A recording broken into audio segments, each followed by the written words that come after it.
الرحمن علم القرآن. أعوذ بالله من الشيطان الرجيم. وآية لهم الأرض الميتة أحييناها وأخرجنا منها حبا فمنه يأكلون وجعلنا فيها جنات من نخيل وأعناب وفجرنا فيها من العيون ليأكلوا من ثمره وما عملته أيديهم أفلا يشكرون. سبحان الذي خلق الأزواج كلها مما تنبت الأرض ومن أنفسهم ومما لا يعلمون. وآية لهم الليل نسلخ منه النهار فإذا هم مظلمون. والشمس تجري لمستقر لها ذلك تقدير العزيز العليم. والقمر قدرناه منازل حتى عاد كالعرجون القديم.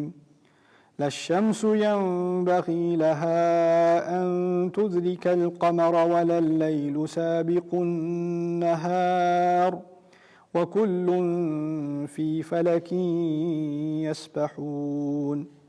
وآية لهم أنا حملنا ذريتهم في الفلك المشحون. رب اشرح لي صدري ويسر لي أمري واحلل عقدة من لساني يفقه قولي. فالحمد لله والصلاة والسلام على رسول الله وعلى آله وصحبه أجمعين ثم أما بعد. السلام علیکم ورحمۃ اللہ تعالی وبرکاتہ. اب یہ سورت کا تیسرا حصہ ہے، اس کی ابتدا کرتے ہیں. وآیۃ لہم الارض المیتہ، ان کے لیے ایک عظیم آیت ہے، مردہ زمین، الارض المیتہ. احییناہا واخرجنا منہا حبا، ہم نے اس کو زندہ کیا اور اس میں سے بیج نکالا، یعنی بیج میں سے پودا نکالا. فمنہ یاکلون، اور اسی میں سے یہ کھاتے ہیں، اسی میں سے یہ کھاتے ہیں. اس بات کا پچھلی بات سے بالکل براہ راست تعلق ہے. آخری بات جو کی گئی تھی، تم سب نے اللہ تعالیٰ کے سامنے جمع ہونا ہے. وَإِن كُلٌّ لَمَّا جَمِيعٌ لَدَيْنَا مُحْضَرُونَ وَآيَةٌ لَهُمُ الْأَرْضُ الْمَيْتَةُ. یہ تناسب ہے قرآن کا، ایک سلسلہ ہے قرآن کا. تم لوگوں نے اللہ تعالیٰ کے ہاں جمع ہونا ہے. کیسے جمع ہونا ہے؟ زمین سے نکل کے. اور یہ بات یاد رکھنا کہ تمہیں زمین سے نکل کے خدا کے ہاں جمع ہونا ہے. اور یہ بات یاد رکھنے کے لیے، تاکہ تمہیں درس کبھی بھولے نہ، بس یہ سوچتے رہنا کہ جب زمین کو دیکھتے ہو تو تمہیں یاد آنا چاہیے کہ زمین مردار ہے، جس طرح تم اس کے اندر مردار پڑے ہوگے. اور اس میں سے اس کو ہم زندہ کر دیتے ہیں، اس میں سے پودا نکالتے ہیں اور اسی پودے کو تم کھاتے ہو. تو جب اگلی دفعہ کھانے لگو تو یوم القیامہ یاد رکھ لینا، اپنی دوبارہ اٹھے جانے کو یاد رکھ لینا. یہی قرآن نے بار بار بات کی ہے، پتہ ہے. ثم اماتہ فاقبرہ، اللہ تعالیٰ آخر کار اس کو موت دے گا اور اس کو قبر میں ڈالے گا. ثم اذا شاء انشرہ، اور جب چاہے گا اس کو نکال لے گا. فلینظر الانسان الی طعامہ، پھر اس کے بعد انسان غور سے دیکھے اپنے کھانے کی طرف. انا صببنا الماء صبا، مر جانے سے، قبر میں ڈالے جانے سے، پھر نکالے جانے سے کھانے کا کیا تعلق ہے؟ انسان اپنی پلیٹ کو دیکھے، اس طرح کہا گیا ہے. کیوں کہا گیا ہے؟ انا صببنا الماء صبا ثم شققنا الارض شقا فانبتنا فيها حبا وعنبا وقضبا وزيتونا ونخلا وحدائق غلبا وفاكهة وابا متاعا لكم ولانعامكم. ہم نے آسمان سے پانی بھیجا، زمین پھاڑ کر کھولی، اس میں بیج اگایا اور اسی میں سے تم نے وہ کھانے نکالے جو تم کھا رہے ہو. اب وہ کہاں وہ بارش ہوئی ہوگی؟ آپ کی پلیٹ پہ تو نہیں بارش ہوئی، وہ تو کوئی 1000 میل دور کسی اور ملک پہ کہیں بارش ہوئی ہوگی، جہاں وہ زمین پھٹی، جہاں وہ پودا نکلا، پھر اس کو اگایا گیا. یہاں پر دو باتیں جو میں آپ کے سامنے رکھ دوں. پہلی بات تو یہ تھی کہ کھانے کے ذریعے ہمیں اپنی دوبارہ اٹھائے جانے کی طرف اشارہ کیا جا رہا ہے، اور اس سے انسان کا ایک ویو بدلا جا رہا ہے کہ اگر انسان غور سے صرف نہ صرف یہ کہ شکر کرے اللہ تعالیٰ کا، جب کھاتے وقت ان آیات کو یاد رکھے تو اس کو پھر کسی باہر سے خطبے کی ضرورت نہیں ہے کہ آخرت ہونی ہے، اللہ تعالیٰ کے سامنے کھڑا ہونا ہے. جو پہلی بات جو میں نے آپ کو بتائی تھی سورۃ عبسہ سے، وہاں تو اور بھی خوبصورت بات کی گئی ہے جس کی طرف میں نے آپ سے اشارہ کیا تھا. ایک کھانے کا پورا سفر ہے. بارش سے شروع ہوا، زمین پھٹی، بیج اگا، بیج سے پتہ نہیں کہاں گیا، کہاں سے جا کر آپ تک جو کافی بین آپ کافی پی رہے ہو، کافی بین کتنے سفر کے پاس آپ کے پاس آ کر پہنچی ہے. آپ سمجھیں کہ اللہ تعالیٰ نے کتنا اہتمام کیا ہے صرف ایک نوالے کے لیے کہ کہاں کن کن منزلوں سے گزر کے وہ ایک نوالا آپ تک پہنچتا ہے. یہ بات پہلی بات نہیں کی گئی، یہ دوسری بات کی گئی ہے. پہلی بات کیا کی گئی تھی؟ من أي شيء خلقه من نطفة خلقه فقدره ثم السبيل يسره ثم أماته فأقبره ثم إذا شاء أنشره. انسان غور کرے کہ وہ ایک بوند سے بنایا گیا، اس کے بعد ماں کے پیٹ میں اس کو کئی منزلوں سے گزارا گیا، اس کے بعد راستے میں سے نکالا گیا، یعنی ماں کے پیٹ میں سے نکالا گیا اسے، وہ راستہ اس کے لیے اس نے آسان کیا، پھر اس کو قبر میں ڈالا، پھر اس کو موت دی اور قبر میں ڈالا اور پھر وہاں سے نکالا.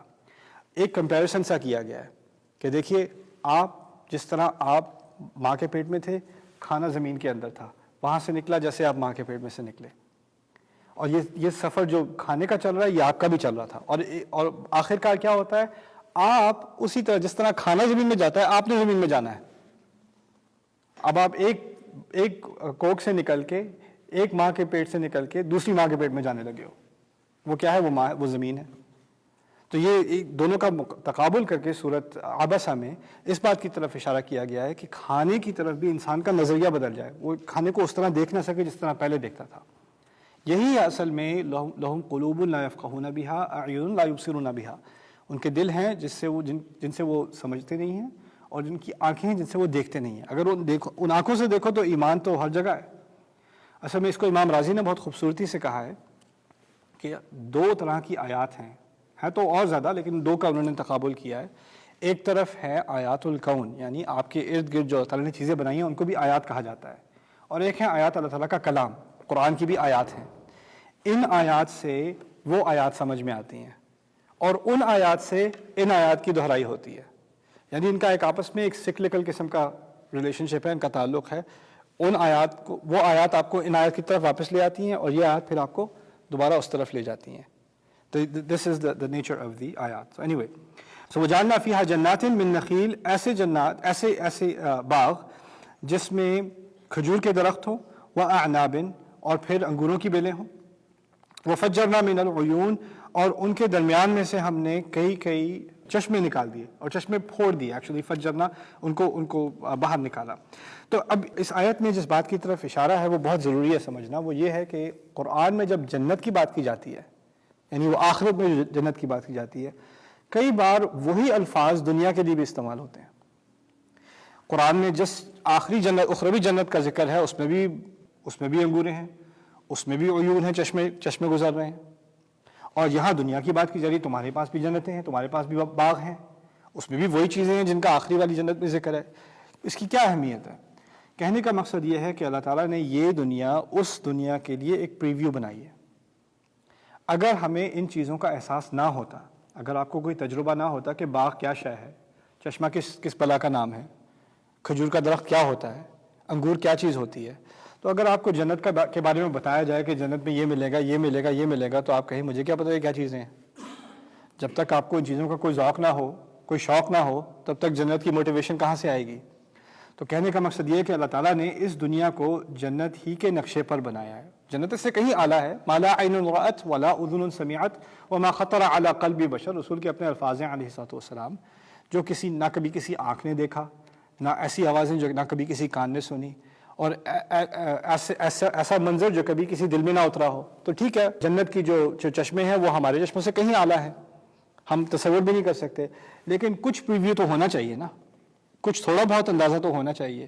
اور یہی فلسفہ ہے ہمارے دین کا کہ اصل میں اس دنیا کو جنت ہی کے لیے ایک مزرعہ بنایا گیا تھا، یعنی ایک ذریعہ جس سے آپ اس تک پہنچ سکیں اور اس کا اندازہ کر سکیں. اللہ تعالیٰ نے یہ دنیا اتنی خوبصورت بنائی ہے تو آگے کیا ہوگا.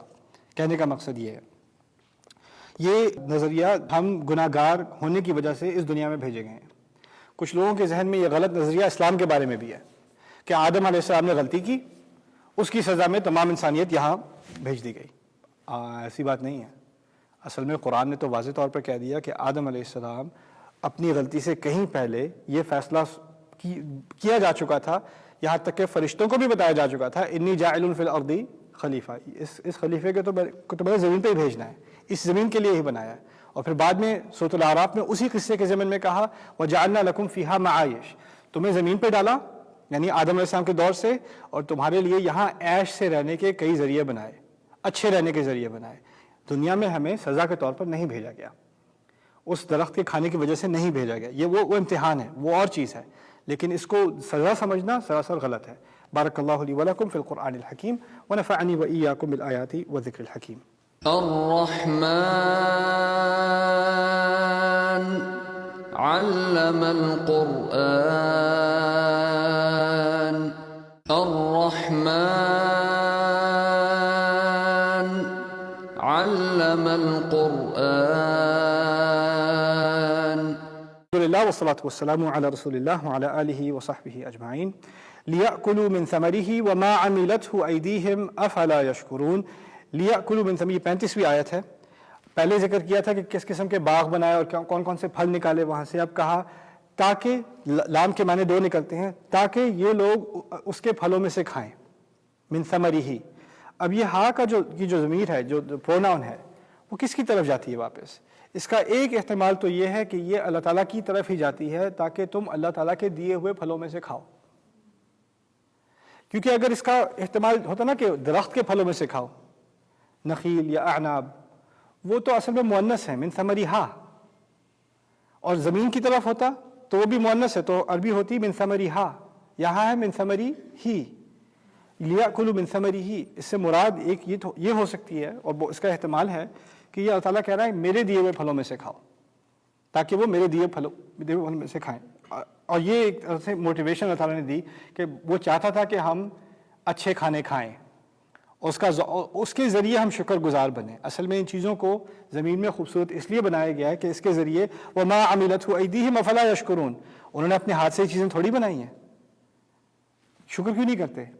اب دیکھیے جو درخت اگانے کا پروسیس ہے یا کھیتی اگانے کا پروسیس ہے، اس میں دو حصے ہیں. ایک تو انسان کی اپنی محنت ہے، اس میں کوئی شک نہیں کہ کسان کو بہت محنت کرنی پڑتی ہے. شاید دنیا میں کوئی ہی ایسا پروفیشن ہوگا جس میں زیادہ کام کرنا ہو کسان سے، رائٹ؟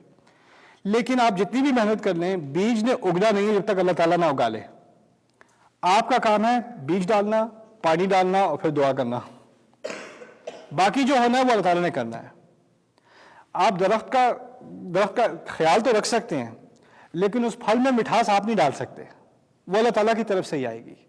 یعنی اللہ تعالیٰ فرما رہے ہیں کہ آپ نے ٹھیک ہے محنت تو کی ہے، لیکن اس درخت کی انجینئرنگ، اس پھل کا ڈیزائن، اس کی انگریڈینٹس وہ آپ نے بنائی ہے کیا؟ وَمَا عَمِلَتْهُ أَيْدِيهِمْ، ان کے ہاتھوں نے یہ چیزیں تھوڑی بنائی ہیں. اور جب ان کو اس بات کا احساس ہو کہ یہ ان کی ہاتھ کی بنائی ہوئی چیز نہیں ہے، أَفَلَا يَشْكُرُونَ، پھر اس کے باوجود پھر یہ شکر کیوں نہیں کرتے؟ ان کو شکر کا احساس کیوں نہیں ہوتا؟ کہنے کا مقصد یہ ہے کہ اللہ تعالیٰ کی یہ نعمتیں، ان کا مقصد ہے انسان کو شکر گزار بنانا. اس کے سامنے اب جو ہمارے لیے جو اہمیت کی حامل جو حکمت ہے وہ یہ ہے کہ ہمیں اس بات کا احساس ہونا چاہیے کہ کون سی چیزیں ہم نے اپنے ہاتھ سے نہیں بنائیں، کون سی چیزیں ہیں جو ہمیں دی گئی ہیں اور ہم نے نہیں بنائیں. أَأَنْتُمْ أَنزَلْتُمُوهُ مِنَ الْمُزْنِ أَمْ نَحْنُ الْمُنزِلُونَ، کیا تم بادلوں سے پانی نکالتے ہو کہ ہم نکالتے ہیں؟ لَوْ نَشَاءُ لَجَعَلْنَاهُ حُطَامًا، زمین کے بارے میں کہہ دیا، آپ کی کھیتی کے بارے میں کہہ دیا.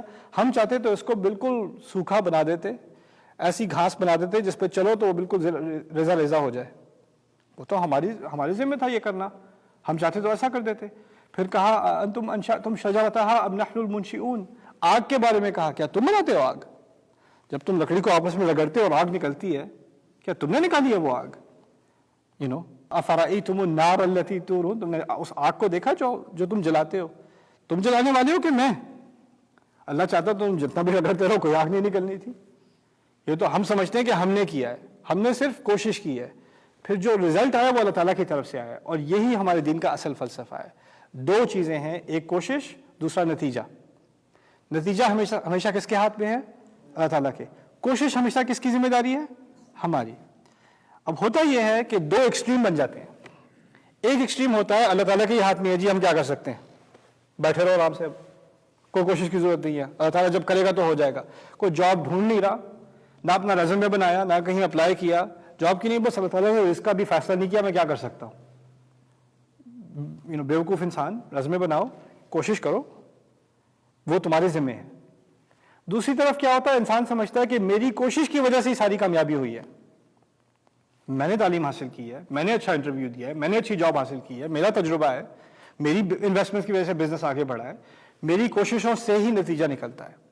یہ دونوں نظریات غلط ہیں. ایک میں صرف کوشش پہ اعتماد ہے، دوسری طرف صرف اللہ تعالیٰ پر اعتماد ہے، کوشش کا کوئی عمل دخل نہیں ہے. دین میں ایک بیلنس تصویر دی گئی ہے بار بار. وہ کیا ہے؟ ہمارے ذمہ داری ہے کوشش کرنا. اس کے بعد یہ بات ماننا کہ جتنی بھی کوشش کر لوں نتیجہ نہیں نکلے گا جب تک اللہ تعالیٰ اپنی طرف سے نتیجہ نہ دے دے. اور دوسری طرف اس کا ریورس فارمولا بھی صحیح ہے. وہ کیا ہے؟ جب تک کوشش نہیں کرو گے نتیجہ مت مانگنا. نتیجہ اللہ تعالیٰ دیتا ہی نہیں ہے. وہ تو ٹھیک اس نے دینا ہے, وہ اس کی مرضی ہے, جب دے جب نہ دے. لیکن ایک بات کی گارنٹی ہے, نتیجہ ملنے کا کوئی امکان ہوتا ہی نہیں اگر تم کوشش نہ کرو. دیکھیے اگر اللہ تعالیٰ نے بدر کے موقع پہ ہمیں فتح دینی ہی ہوتی, اور یہ تو ہم سب کو معلوم ہے کہ فرشتوں نے آ کر بھی لڑائی کی ہے. صحابہ آ کر روایت کرتے ہیں کہ تلوار چلاتے تھے, تلوار پہنچنے سے پہلے وہ کٹ جاتا تھا. قرآن نے خود کہہ دیا الف من الملائکۃ, 1000 فرشتے بھیجے گئے تھے بدر کے موقع پر. 300 تھے نا ہم سے 3 گنا بڑی فوج تھی, ہمارے لیے 1000 کی فوج فرشتوں کی بھیج دی. لیکن اگر یہی کرنا ہوتا تو ہمیں کیا تکلیف تھی باہر میدان جنگ میں جانے کی؟ وہیں سے ڈائریکٹلی فوج بھیج دیتے. یہاں تک کہ بدر میں آنے کی کیا ضرورت تھی؟ وہ تو فرشتے آپ مکے میں ہی بھیج کے سولجرز کو تیار کرنے سے پہلے ہی آپ مار دیتے. جب تک ہماری طرف سے کوشش نہیں آئی تب تک اللہ تعالیٰ کی طرف سے مدد نہیں آئی. سمجھ رہے ہیں بات؟ یہ ایک فلسفہ ہے ہماری زندگی کا. جب تک ہم اپنی طرف سے کوشش نہیں کریں گے آپ اللہ تعالیٰ پر نہیں ڈال سکتے کہ اللہ تعالیٰ کی مدد ہی نہیں آ رہی, میں کیا کر سکتا ہوں. وَمَا عَمِلَتْهُ أَيْدِيهِمْ أَفَلَا يَشْكُرُونَ. دیکھو اب پھل کی بات بھی ہو رہی ہے, کھانے کی بات بھی ہو رہی ہے. یہ کھانا خود سے تھوڑی بنتا ہے. کسان کو تو پھر بھی محنت کرنی پڑتی ہے, کھیتی باڑی کرنی پڑتی ہے, گارڈنر کو پھر بھی کرنی پڑتی ہے, اپنے باغ کا خیال رکھنا پڑتا ہے.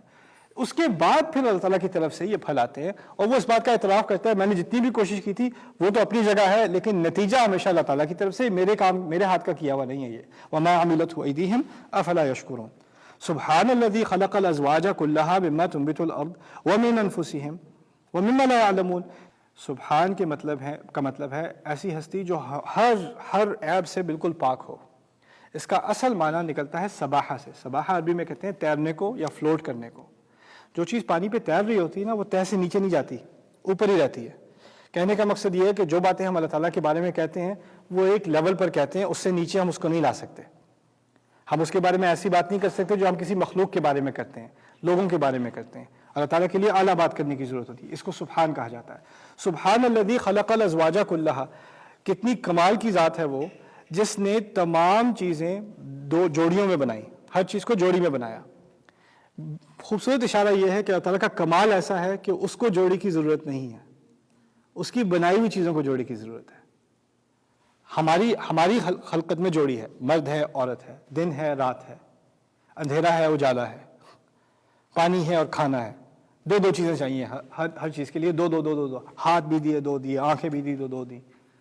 ہر طرح کے, اور کلھا سے مراد دوسری بات سمجھ لیجئے, اس کا مطلب یہ نہیں ہے کہ ہر چیز کے دو ہیں, یہ نہیں ہے. کہنے کا مقصد یہ ہے ہر طرح کی چیز میں دو بنائے ہیں. آپ کوئی ڈھونڈ کے نکالے, ویسے امیبا جو ہے وہ یونیسیلولر آرگینزم ہے, اس کے تو دو نہیں ہیں, تو اس کے بارے میں کیا کہا ہے قرآن نے؟ دیکھیں یہ بات سمجھنے کی ضرورت ہے کہ قرآن ایک سائنس کی ٹیکسٹ بک نہیں ہے. جو عام زبان ہوتی ہے نا وہ سائنس کی زبان نہیں ہوتی.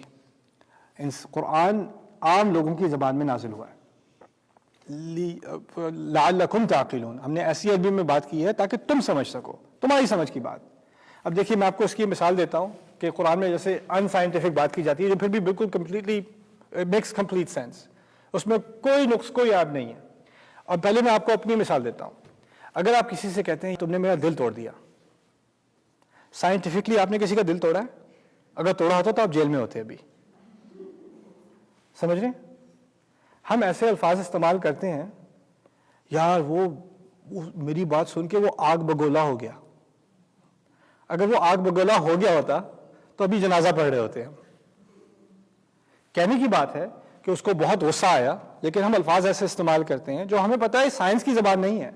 عام زبان یا انگلش ہو یا عربی ہو یا فارسی ہو یا کوئی بھی زبان ہو, اس میں کئی محاورے ایسے ہوتے ہیں جو سائنس کی زبان یا میتھمیٹکس کی زبان میں نہیں ہوتے, لیکن وہ عام زبان کا حصہ ہیں. ہم کیونکہ اب سائنس سے اتنے ابسس ہیں, ہم سمجھتے ہیں قرآن کی ہر تعبیر سائنسی تعبیر ہے. کیسے؟ کیوں؟ کس خوشی میں؟ قرآن نے یہ نہیں کہا کہ دل ان کے سخت ہو جاتے ہیں جیسے پتھر سے بھی زیادہ سخت.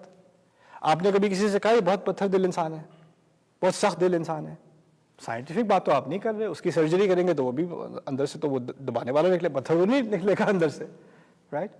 تو سائنس کی زبان الگ ہے، عام انسانوں کی زبان الگ ہے. قرآن سائنٹسٹ کے لیے نازل نہیں ہوا تھا، قرآن عام انسان کے لیے نازل ہوا تھا.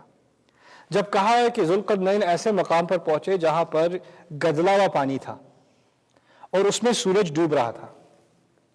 سورج ڈوبتا نہیں ہے، وہ تو صرف نظر آتا ہے ڈوبتا ہوا، لیکن انسان کے نقطۂ نظر سے کیا نظر آ رہا ہے کہ وہ ڈوب رہا ہے. اور آپ بھی جا کر کہتے ہیں سمندر میں ڈوبتا ہے، بڑا خوبصورت لگتا ہے. آپ کو کوئی جا کے کریکٹ نہیں کرتا، ایکچولی یہ ڈوب نہیں رہا. آپ سے کوئی ایسی بات کرے آپ اسے ہینگ آؤٹ کرنا چھوڑ دیں آپ کے ساتھ اس کے ساتھ ٹائم نہیں گزارنا. قرآن نے جب یہاں کہا ہے نا ہر چیز کا جوڑا بنایا ہے، یہ نہیں کہا خلق کل شیء زوجا، ہر چیز کو جوڑا بنایا، یہ غلط ترجمہ ہے. الازواج کلھا کے مراد یہ ہے اس نے جوڑے بنائے ہر طرح کے، ہر چیز کے نہیں، ہر طرح کے. کہا ہے ہر طرح کے جوڑے بنائے. اور بائی دا وے ہر کا لفظ، کل کا لفظ ہم بھی استعمال کرتے ہیں، اس طرح کرتے رہتے ہیں. میں نے تمہارے لیے ہر چیز کی، ہر شے میں تمہیں لا کے دے دی. واقعی ہر شے لا کے دے دی؟ نہیں، کافی ساری چیزیں لا کے دے دی تھی، ہر شے تو نہیں لا کے دی. ابھی بھی کافی ساری چیزیں دکان میں باقی ہیں. ہم یہ الفاظ استعمال کرتے ہیں عام اسلوب میں، اور اس کو عام اسلوب میں ایک طبیعتی یعنی نیچرل اسلوب میں سمجھنے کی ضرورت ہے قرآن کی زبان میں بھی. سبحان الذی خلق الازواج کلھا مما تنبت الارض، اس میں سے ایسی چیزیں بھی ہیں جو زمین سے نکلتی ہیں، یعنی دو طرح کے سیب، دو طرح کے پھل، دو فلیورز کے، دو مختلف قسم کے. ومن انفسہم، اور ان کے اندر میں سے بھی انہوں نے یعنی انسان کے اندر بھی اللہ تعالیٰ نے جوڑیاں بنائی، جیسے ہمارے اعضاء کی جوڑیاں، کان ہیں، آنکھیں ہیں، اور پھر ہماری اپنی جوڑیاں ہیں، مرد ہے، عورت ہے، رائٹ. اور دوسری بات فعدلک میں جو کہا ہے نا الذی خلقک فسواک فعدلک، عدل عربی میں کہتے ہیں عدل سے نکلا ہے. عدل ہوتا ہے اونٹنی پر جب آپ سامان لاتے ہیں نا، تو کیونکہ اونٹنی کی کمر چھوٹی ہوتی ہے تو اس پہ اگر آپ سوٹ کیس ڈالیں گے تو وہ گر جائے گا. تو وہ کرتے کیا ہے، بوجھ ایک اس طرف اور پھر باندھ کے اس طرف، جو اس طرف ہے اتنا ہی وزن اس طرف بھی ہونا چاہیے. اگر ایک طرف کا زیادہ بھاری ہے تو کیا ہوگا، وہ سامان پھر گر جائے گا. تو اس طرف کو عدل کہتے ہیں، اس طرف کو معدول کہتے ہیں. اسی سے لفظ عدل نکلا ہے، یعنی دو چیزیں جو ایک دوسرے کو بیلنس کریں، جو دو چیزیں جو جوڑی بن کر ایک دوسرے کو بیلنس کریں. یہ اللہ نے ہمارے ساتھ کیا ہے. ہمارے اندر ایک دماغ ڈالا ہے جو ایک کمپیوٹر کی طرح ہے، ریشنل ہے. ایک دل ڈالا ہے جس میں جذبات ہیں. ان دونوں کی ضرورت ہے. اگر آپ صرف جذباتی ہوں تو کام نہیں چلتا، اگر آپ صرف ریشنل ہوں، صرف لاجیکل ہوں تو پھر کام نہیں چلتا. کوئی بزنس چلا رہا ہے اور بزنس میں نقصان ہو رہا ہے اور وہ کہے کہ مجھے اپنے امپلائیز کو فائر کرنا ہے، بزنس ڈیسیجن ہے، لاجیکل ڈیسیجن ہے، فائر تو کر دے. لیکن اگر اس کے جذبات ہیں کہ اس نے میرے ساتھ 4 سال کام کیا ہے، 5 سال کام کیا ہے، اس کو تھوڑا سا کم از کم 1 مہینے کی ریلیف دے دوں، کچھ مدد کر دوں، وہ جذبات کا حصہ ہے نا. اگر انسان کے جذبات نہ ہوں، صرف لاجیکل ہو، تو رحمت نہ رہے دنیا میں، صبر نہ رہے. صبر تو لاجیکل چیز نہیں ہے. اللہ تعالیٰ نے ہمیں ایک ایسی جوڑی بنایا دو چیزوں کی، ایک طرف جذبات، دوسری طرف عقل، عقل اور دل. اسی طرح جسم اور روح کی اپنی ضروریات ہیں، جسم کی اپنی ضروریات ہیں، دونوں کو بیلنس کیا گیا ہے. یہ ہے ہمارے اندر کی زوجات. اسی لیے کہا ہے روز قیامت میں وَإِذَا النُّفُوسُ زُوِّجَتْ، جب ان لوگوں کو دوبارہ زوج بنا دیا جائے گا، یعنی جسم اور روح کو دوبارہ ملا دیا جائے گا، وہ زوج دوبارہ اکٹھے ہو جائیں گے. بارک اللہ لی ولکم، السلام علیکم ورحمۃ اللہ تعالی وبرکاتہ. الرحمن علم القرآن. الرحمن علم القرآن. سبحان الذي خلق الازواج كلها مما تنبت الارض ومن انفسهم ومما لا يعلمون. رب اشرح لي صدري ويسر لي امري واحلل عقدة من لساني يفقهوا قولي. امين يا رب العالمين. ثم اما بعد.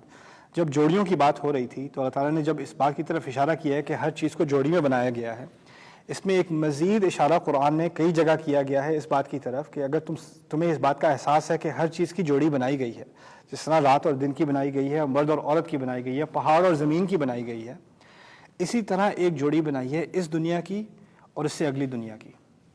اور وہ اصل جوڑی کیا ہے؟ ایک تو ایک جوڑی آخرت میں ہے، ایک طرف جہنم ہے، دوسری طرف جنت ہے. لیکن اس پوری زندگی کو، میری پوری زندگی پیدائش سے لے کر موت تک، اس پوری زندگی کو قرآن نے تعبیر کیا جیسے کہ یہ ایک ہی دن ہے. یہ ایک ہی دن ہے. اور جب یہ زندگی ختم ہونے کے قریب آتی چلی جا رہی ہے تو ایسے ہے جیسے عصر کا ٹائم اور پھر مغرب کا ٹائم. اسی لیے والعصر ان الانسان لفی خسر، وہ صرف ایک دن کے اثر کا ٹائم نہیں، آپ کی زندگی کے اثر کے ٹائم کی بات ہو رہی ہے، آپ کا وقت نکل رہا ہے، روشنی ختم ہونے والی ہے۔ اسی لیے بعد میں کہا ہے کہ فلا اقسم بالشفق واللیل وما وسق والقمر اذا اتسق، جب آسمان کی قسم، جب وہ لالی اس کی نظر آنی شروع ہو جائے، مغرب آنے والی ہے، اور پھر اندھیرا جو والقمر اذا اتسق، اور جب چاند کی فیزز چلتے رہتے ہیں، یعنی بہت دبلا ہوتا ہے پھر موٹا ہوتا چلا جاتا ہے، واللیل وما وسق والقمر اذا اتسق، اس سب کی طرف اشارہ کر کے کیا بات کی ہے؟ لترکبن طبقا عن طبق، تم بھی ایک مرحلے سے اگلے مرحلے میں جاؤ گے، ماں سے نکلے زمین میں آئے، زمین سے بچے ہو کر بڑے ہوئے، بڑے ہو کر قبر میں جاؤ گے، قبر سے ہو کر آگے تمہیں پہنچنا ہے۔ تو میں کہہ رہا تھا کہ اس پوری زندگی کو ایک دن کی تعبیر سے بتایا گیا، اسی لیے یوم القیامہ میں اس دن جب یوم حشر ہوگا اور ہم کھڑے ہوں گے قیامت کے دن اللہ تعالیٰ کے سامنے، ہم کیا کہیں گے؟ الا لبثنا الا یوما، ہم تو ایک ہی دن رہے تھے۔ انسان بار بار کہے گا قرآن میں ہم تو ایک ہی دن رہے تھے، یا دن کا کچھ حصہ، الا عشیۃ او ضحاھا، ایک رات تھی یا تھوڑا سا صبح کا ٹائم تھا، بس یہی تھا، اس سے زیادہ کیا گزاری ہے زندگی میں۔ پھر دوسری طرف آپ سوچیں کہ اگلی زندگی شروع ہوتی ہے وہ بھی ایک دن سے، اس کا نام ہے یوم الدین، یوم الحساب، یوم الحشر، یوم القیامہ، یوم التغابن، کئی نام ہیں اس کے قرآن میں، بات ایک ہی ہے، قیامت کا دن۔ تو سمجھ لیجئے ایک یہ دن ہے اور ایک وہ دن ہے، اور ان دونوں دنوں کی ایک جوڑی ہے، ان دونوں دنوں کی ایک جوڑی ہے، اور جب ان دونوں کی جوڑی ہوتی ہے، جوڑیوں سے کیا بنتا ہے؟ جوڑیوں سے اولاد بنتی ہے۔ ان دونوں کی پروڈکٹ کیا ہے؟ یا تو جہنم یا جنت۔ اس طرح بات آگے کی گئی ہے، ہر چیز کو جوڑیوں میں بنایا گیا ہے۔ تو تمہیں اس بات کا احساس کیوں نہیں ہے کہ اس زندگی کو بھی جوڑی میں بنایا گیا ہے؟ اس زندگی کی، اس دن کی بھی ایک جوڑی ہے، وہ یوم القیامہ ہے، وہ یوم الحساب ہے، اور اس کے بعد اس سے آگے جو ہونا ہے، جس طرح اولاد ہوتی ہے آگے بڑھتی ہے، اسی طرح ان دونوں کی پروڈکٹ کیا ہے؟ یا تو جہنم یا جنت۔ وآیۃ لہم اللیل نسلخ منہ النہار فاذا ہم مظلمون، ان کے لیے ایک بہت بڑی نشانی یہ بھی ہے، کیا ہے؟ رات، جس میں سے ہم دن کو کھینچ کر نکالتے ہیں، اور پھر دوبارہ ایک دم سے دوبارہ وہ اندھیرے میں پڑ جاتے ہیں، رات دوبارہ ان پر پڑ جاتی ہے۔ فاذا ہم مظلمون، آل آف اے سڈن، یعنی ایک دم سے دوبارہ اندھیرے میں پڑ جاتے ہیں۔ دیکھیے اس میں بھی یہ قرآن میں جو کئی جگہ اور تعبیر کی ہے اس کی طرف میں اشارہ کر دوں۔ یہاں اللہ تعالیٰ فرماتے ہیں کلا والقمر والصبح اذا اسفر، رات، واللیل اذا ادبر والصبح اذا اسفر انہا لإحدی الکبر، قسم کھائی گئی ہے رات کی، چاند کی، اور پھر صبح کی۔ رات کو جب چاند کی طرف اشارہ کیا تو چاند میں روشنی ہوتی ہے نا، لیکن اس کی روشنی کامل نہیں ہوتی، اس کی روشنی اتنی قوی نہیں ہوتی کہ پوری زندگی اس سے روشن ہو جائے۔ اس کے بعد جس روشنی کا ذکر کیے گیا صبح کی روشنی، اس سے کیا ہوتا ہے؟ ساری زمین روشن ہو جاتی ہے۔ یہ اس بات کی طرف اشارہ کیا گیا ہے کہ 600 سال عیسیٰ علیہ السلام کے جانے کے بعد 600 سال تک زمین میں اندھیرا تھا، بہت تھوڑی روشنی رہ گئی تھی، جو کچھ بائبل کا بچا کچھ تھا وہی روشنی رہ گئی تھی۔ پھر قرآن آیا ہے، قرآن کا ایک دوسرا نام نور بھی ہے، فآمنوا باللہ ورسولہ والنور الذی انزل، اور اس قرآن کا آنا اس صبح کی طرح آنے کا ہے جس سے تمام زمین دوبارہ روشن ہو گئی۔ تو یہ اشارہ ہے، اللہ تعالیٰ فرما رہے ہیں کہ ان کے لیے ایک بہت بڑی نشانی ہے رات۔ رات سے آپ گمراہی کے معنی بھی لے سکتے ہیں، جس میں سے ہم نے زمین روشنی کھینچ کر نکالی، اور پھر آخری الفاظ سمجھ میں آئیں گے فَإِذَا هُمْ مُظْلِمُونَ، اس کے باوجود دیکھو ان کو اچانک یہ ابھی بھی اندھیرے میں پڑے ہیں، یعنی روشنی ان کے ہر ارد گرد ہے، قرآن آ چکا ہے، پھر بھی اندھیرے میں پڑے ہیں، پھر بھی بات سننے کو تیار نہیں ہے۔ تو ایک طرف تو یہ رات اور دن کی بات ہو رہی ہے، لیکن دوسری طرف اشارے کے ذریعے وہی کے بارے میں بھی بات ہو رہی ہے کہ اب تو دن آ چکا ہے، اب تو روشنی آ چکی ہے، اب تم اندھیرے میں کیوں پڑے ہوئے ہو؟ اب تمہارے پاس کیا ایکسکیوز ہے، کیا عذر ہے کہ تم اس بات کو نہ مانو؟ اسی لیے کہا تھا لقد حق القول علی اکثرہم فہم لا یؤمنون، اصل بات سب پر واضح اکثریت پر واضح ہو چکی ہے، وہ ماننے والے نہیں ہیں۔ فاذا ہم مظلمون، اور پھر دوسری بات آگے یہ ہے فاذا ہم مظلمون میں کہ ٹھیک ہے ابھی روشنی ہے، ابھی کچھ موقع ہے، ابھی پتہ بھی نہیں چلے گا زندگی ختم ہو جائے گی، جیسے کہا تھا نا فاذا ہم خامدون، پتہ بھی نہیں چلے گا ان کی آگ بجھ جائے گی، اب کہا ہے پتہ بھی نہیں چلے گا اور ایک دم سے وہ اندھیرے میں پڑے ہوں گے۔ والشمس تجری لمستقر لها، اور سورج، اس کے بارے میں تو کہا گیا ہے کہ اللہ تعالیٰ فرما رہے ہیں کہ وہ اپنے ایک خاص وقت اور ایک خاص اسکیجول کے ذریعے اور ایک خاص مکان کے ذریعے چلتا ہی رہتا ہے، سورج چلتا ہی رہتا ہے۔ ذالک تقدیر العزیز العلیم، وہ ہے اس عظیم عزت دار ہستی، عزت کے دو معنی ہوتے ہیں، اقتدار ہونا اور عزت ہونا، باعزت ہونا، با اقتدار ہونا. وہ اس کی اپنی کی ہوئی کیلکولیشن ہے، تقدیر ہے. تقدیر عربی میں کہتے ہیں کسی چیز کو مقدر کرنا، یعنی یہ پہلے پھر یہ پھر یہ پھر یہ پھر یہ، اس کی ترتیب دینا. ترقی کرنا، عربی میں ترقی کہتے ہیں ڈیولپمنٹ کرنا، تطور، ایک مرحلے سے اگلے مرحلے، پھر اگلے مرحلے، پھر اگلے مرحلے. والشمس تجری لمستقر لها ذلك تقدیر العزیز العلیم، سب جاننے والا. والقمر قدرناه منازل، اور چاند اس کے تو ہم نے کئی مرحلے بنا دیے، اس کو ہم نے مرحلوں میں تقسیم کر دیا. کیا مرحلہ؟ یعنی پورا چاند، 14ویں کا چاند، پھر اس کے بعد تھوڑا باریک، پھر تھوڑا باریک، پھر تھوڑا باریک، پھر دوبارہ بڑا ہونا شروع ہو جاتا ہے. قدرناه منازل حتی عاد کالعرجون القدیم، جب تک یہ وہ ایسا لگے جیسے ایک بہت پرانی سی شاخ، بالکل ایک پتا جو بالکل سوکھ چکا ہو، یعنی بالکل باریک نظر بھی نہیں آ رہا تقریباً. حتی عاد کالعرجون القدیم. یہاں میں دوبارہ ایک بات کی طرف اشارہ کر دوں، سورج کے بارے میں جب بات کی جاتی ہے قرآن میں، خاص کر یہاں جو بات کی گئی ہے وہ اشارہ ہے نبی کی طرف آلسو علیہ الصلوۃ والسلام، اور اس بات میں ایک لغوی دلیل بھی ہے. اس صورت میں ینبغی کا لفظ 2 مرتبہ استعمال ہوا ہے. ایک سورج کے بارے میں للشمس ینبغی لها ان تدرک القمر ولللیل سابق النہار وکل فی فلک یسبحون، وہ آیت آ رہی ہے. دوسری طرف یہ لفظ استعمال ہوا ہے وما علمناہ الشعر وما ينبغي له ان هو الا ذکر وقرآن مبین لینذر من کان حیا ویحق القول علی الکافرین. ایک دفعہ ینبغی کا لفظ استعمال ہوا ہے سورج کے لیے، دوسری دفعہ ینبغی کا لفظ استعمال ہوا ہے نبی علیہ الصلوۃ والسلام کے لیے. یہ قرآن کی صورتوں کا ایک خاص سٹائل ہے کہ ایک لفظ کو ایک جگہ اور پھر بعد میں اسی لفظ کو دوبارہ کسی اور جگہ اسی صورت میں استعمال کیا جاتا ہے تاکہ ان دونوں کے درمیان ایک مینٹل کنیکشن بن جائے. یعنی آپ بعد میں سوچتے ہیں کہ اس آیت کا تعلق لازماً اس آیت کے ساتھ کسی نہ کسی طرح ہے. اب اس بات کو سمجھ لیں کہ سورج کا نبی کے ساتھ اور اس کی وجہ سے چاند کا ہمارے ساتھ کیا تعلق ہے. سورج ہے ایک مسلسل روشنی کا سورس. وہ کیا ہے؟ ہمارے نبی علیہ الصلوۃ والسلام. ان کو دیا گیا ہے قرآن جو اصل روشنی ہے ان کے ذریعے سے دی گئی ہے، اس لیے وہ ایک مسلسل لگاتار روشنی کی سورس ہیں، اس میں کوئی کمی نہیں آتی. وَدَاعِيًا إِلَى اللَّهِ بِإِذْنِهِ وَسِرَاجًا مُنِيرًا، آپ اللہ تعالیٰ کی طرف سے داعی بھیجے گئے ہیں اور ایک ایسا روشن لیمپ بھیجے گئے ہیں، سورج بھیجے گئے ہیں جو روشنی دیتا ہے. منیر کے لفظ بہت ضروری ہے. اب منیر کے بعد جو آگے بات کی گئی ہے وہ چاند کی گئی ہے. چاند کی روشنی کہاں سے آتی ہے؟ سورج سے آتی ہے. چاند کی روشنی صرف اس لیے ہے کہ سورج اس کو روشنی دے رہا ہے. مسلمان کا نور صرف اس لیے ہے کہ اس کا نور کہاں سے ملا ہے؟ رسول کے ذریعے سے ملا ہے علیہ الصلوۃ والسلام. رسول کے ذریعے سے اگر وحی نہ دی گئی ہوتی، ان کی تعلیمات نہ دی گئی ہوتی، ان کی سنت نہ دی گئی ہوتی، تو ہمارے پاس نور نام کی کوئی شے نہ ہوتی. ہمارا نور صرف ان کے نور کی ایک جھلک ہے. اسی لیے اس نور کی قوت اور چاند کے نور کی قوت کا کوئی مقابلہ ہی نہیں ہے. ان کا تو کوئی مقابلہ ہی نہیں ہے. اچھا، جب سورج آتا ہے تو اندھیرا بالکل ختم ہو جاتا ہے، اندھیرا بالکل غائب. اس لیے کہا جاء الحق وزهق الباطل، حق آ گیا ہے اور باطل جا چکا ہے. صبح آ چکی ہے، روشنی آ چکی ہے. واللہ متم نورہ، اللہ اپنی روشنی مکمل کر کے رہے گا. رسول جو آ گیا ہے، رسول کے جانے کے بعد پھر اندھیرا آ جاتا ہے، لیکن مکمل اندھیرا نہیں ہوتا کیونکہ کیا باقی ہے؟ پھر بھی چاند باقی ہے. چاند ایک ہی جیسا رہتا ہے کہ اس کے مرحلے بدلتے رہتے ہیں نا.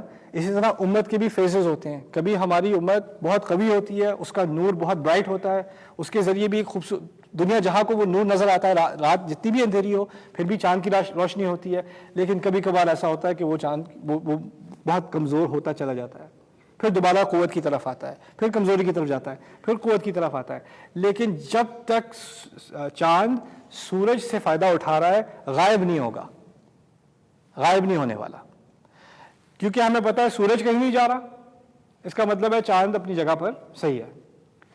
اب یہ سوچنے کی ضرورت ہے کہ دونوں کا اپنا اپنا ایک الگ رول ہے، الگ کردار ہے. اللہ تعالیٰ نے سورج کو بہت اہمیت دی ہے، چاند کو بھی بہت اہمیت دی ہے. آپ اندازہ کیجئے ہماری عبادات میں یا تو ان کا عبادات کا سورج سے تعلق ہے یا چاند سے تعلق ہے. 5 نمازوں کا تعلق کس چیز سے ہے؟ سورج سے ہے. سورج نکلے گا، ایک اس کے خاص مقام ہوگا، فجر ہوگی، ظہر ہوگی، عصر ہوگی، مغرب ہوگی، عشاء ہوگی. ہمارے جو مہینے ہیں، جو اسلامی مہینے ہیں، ان کا تعلق کس سے ہے؟ چاند سے ہے. دیکھیے انسان کے ٹائم میں 2 ایلیمنٹس ہوتے ہیں، ایک تو گھڑی ہوتی ہے، ایک کیلنڈر ہوتا ہے. ٹھیک ہے، گھڑی سے آپ کو دن کے گھنٹے پتہ چل رہے ہیں، کیلنڈر سے آپ کو دنوں کا احساس ہو رہا ہے، مہینوں کا احساس ہو رہا ہے. ہماری گھڑی سورج ہے، ہمارا کیلنڈر چاند ہے. دونوں ٹائم مینجمنٹ ہمارے لیے دے دیے گئے ہیں، لیکن ان دونوں کا الگ الگ رول ہے نا. ان دونوں کا ایک ہی رول نہیں ہے، دونوں کے اپنی ایک مقام ہے۔ اب پیچھے جائیے، جو کہانی پڑھی تھی ہم نے، جو قصہ پڑھا تھا 3 رسولوں کا اور ان کے ایک امتی کا، ان تینوں نے اپنا کام کیا، امتی نے اپنا کام کیا، ان کو دونوں کی الگ الگ ذمہ داریاں ہیں، ان کو چلتے رہنا ہے۔ یہاں کیا بات کی گئی ہے؟ ایک تو سورج نے چلنا ہے اور وہ اس کو اللہ تعالیٰ کو پتا ہے کہ کب اس سورج کو ظاہر ہونا ہے، اور اسی کا علم ہے یہ کب بھیجنا تھا اس نبی کو اور کب یہ آیات نازل ہونی تھی، یہ اس کے ذمہ ہے۔ اور پھر دوسری طرف والقمر قدرناہ منازل، اور سورج کو تو چاند کو تو ہم منزلیں بناتے رہتے ہیں، اور ان کے آنے سے پہلے تو چاند بہت کمزور ہو چکا تھا، وہی تقریباً ختم ہو چکی تھی دنیا سے، حتی عاد کالعرجون القدیم۔ پھر کہا للشمس ينبغي لها ان تدرك القمر ولا الليل سابق النهار، نہ تو سورج کے لیے یہ صحیح ہے کہ وہ چاند تک پہنچ جائے، یعنی چاند کا کام سورج کرنے لگے، اور اسی طرح نہ یہ ہوگا کہ رات دن سے پہلے پہنچ جائے گی، رات دن سے آگے نہیں ہو سکتی، یعنی امتی کبھی نبی سے آگے نہیں ہو سکتا، وہ پیچھے ہی ہوگا، وہ پیچھے ہی ہوگا۔ کتنی خوبصورت بات کی ہے۔ اور پھر آگے کہا ہے وہ کل فی فلک یسبحون، اور ہر کوئی اپنے ہی دائرے میں چل رہے ہیں، اپنے ہی دائرے میں، اپنے ہی کردار میں اپنا رول ادا کر رہے ہیں۔ کل فی فلک یسبحون، یہ بہت عظیم بات کی گئی ہے کہ رسول صلی اللہ علیہ وسلم نے اپنی ذمہ داری پوری کر دی۔ اگر آپ بیٹھے تقریریں سنتے رہیں کہ ہمارے نبی نے کیا کچھ نہیں کیا علیہ الصلوۃ والسلام، ان کا کیا مقام، انہوں نے کیا دعوت دی، انہوں نے کیا، اب بیٹھ کے صلی اللہ علیہ وسلم اللہم صلی علی محمد، وہ بات سب اپنی جگہ ٹھیک ہے، لیکن اس سے آپ کی ذمہ داری نہیں اٹھتی۔ سورج کی روشنی کی آپ جتنی بھی تعریف کر لیں وہ تو کر لیں، آپ پھر بھی چاند ہیں، آپ کو اپنا کام کرنا ہے، آپ کو چھٹی نہیں ملی تعریفیں کرنے سے۔ ہمارے کلچر میں کیا ہوا ہے؟ ہمارا دین ہی یہی بن گیا ہے کہ ہم تعریف کرتے رہیں، یا تاریخ کی یا ہمارے نبی کی علیہ الصلوۃ والسلام۔ اصل تعریف ہمارے نبی کی کیا ہے کہ ان کی روشنی ہم پر جھلکے جیسے سورج کی روشنی چاند پر جھلکتی ہے، اصل بات یہ ہے۔ اور اس کے ذریعے سے جو لوگ اندھیرے میں ہیں نا، جو لوگ اندھیرے میں ہوتے ہیں، جیسے رات میں اندھیرا ہوتا ہے، ان کو ضرورت ہوتی ہے اس روشنی کی، کیونکہ اس اندھیرے میں اور کوئی روشنی ہے ہی نہیں، کہاں سے ملے گی انہیں روشنی؟ تو اسی لیے اس امت کا رول ہی یہی ہے کہ وہ دنیا، جس دنیا میں اندھیرا پھیلا ہوا ہے، وہاں روشنی کا ذریعہ بنے، اپنے نبی سے انسپائر ہو کے، اپنے نبی کے کلام سے اور اپنے نبی کی دی ہوئی وحی سے انسپائر ہو کے۔ بارک اللہ لی ولکم فی القرآن الحکیم ونفعنی وإیاکم بالآیات والذکر الحکیم۔ الرحمن